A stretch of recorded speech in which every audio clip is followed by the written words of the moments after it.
Max, c'est lui, le tireur d'élite assis à l'arrière de la Gazelle avec son fusil à lunettes. J'ai l'œil dans le viseur, j'essaie de délivrer le plus de feu possible.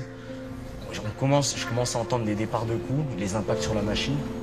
C'était quelque chose de très intense. Je rentre bien les jambes dedans et je m'accroche au siège du chef de bord en me serrant le plus fort possible, en me disant de toute manière ça va être l'impact assuré. Donc.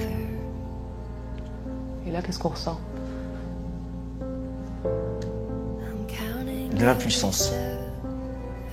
J'ai accepté. Je me disais de toute façon ça se finit aujourd'hui. Vous vous dites que vous allez mourir? Oui, clairement. Tous mourir? Oui. C'est la fin de ma courte vie.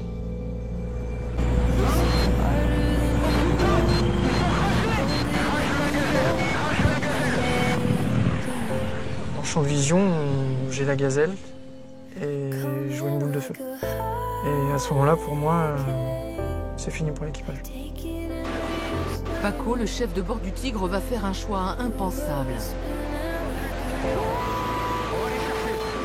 La douleur va envahir mon corps, mais rapidement, je me sentais pas prêt à bouger, mais rapidement, en voyant les flammes, j'ai compris que de toute manière, si je restais là, c'était fini. Déjà, vous en revenez pas d'être en vie? J'étais déjà surpris, oui.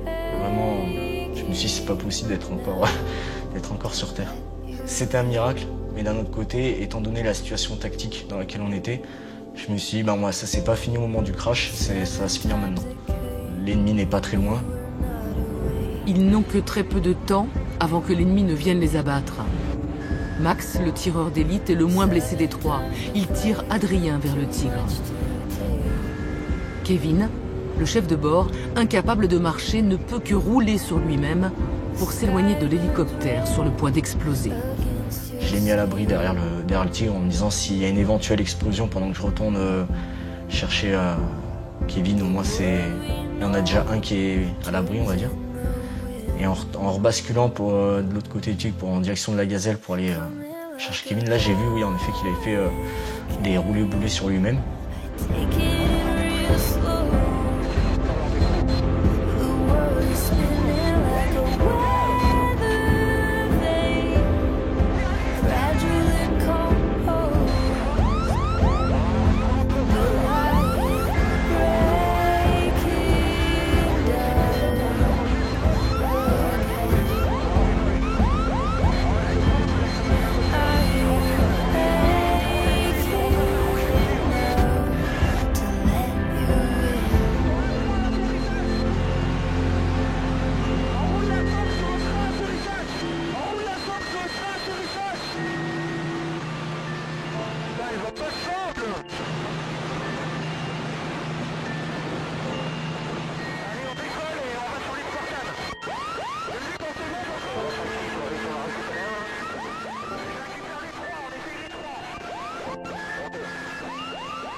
La scène a duré moins de 6 minutes.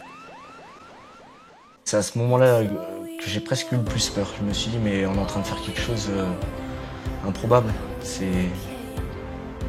une scène de film d'action finalement. C'est pas. Et j'avais vraiment la peur de décoller en étant simplement assis et en me tenant à une poignée. Je me suis dit, on est quand même sur un hélico, en plein air comme ça. Et là, je me suis dit, on n'est pas encore sorti d'affaire. Il va falloir quand même faire le trajet.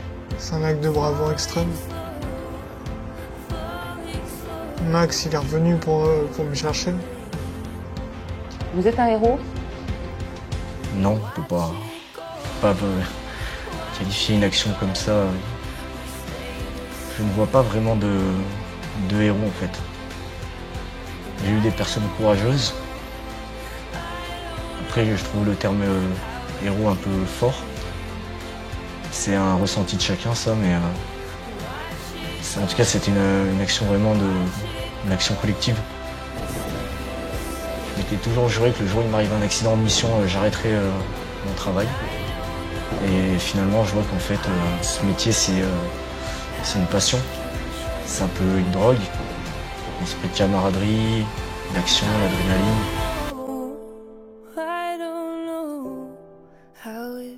can change.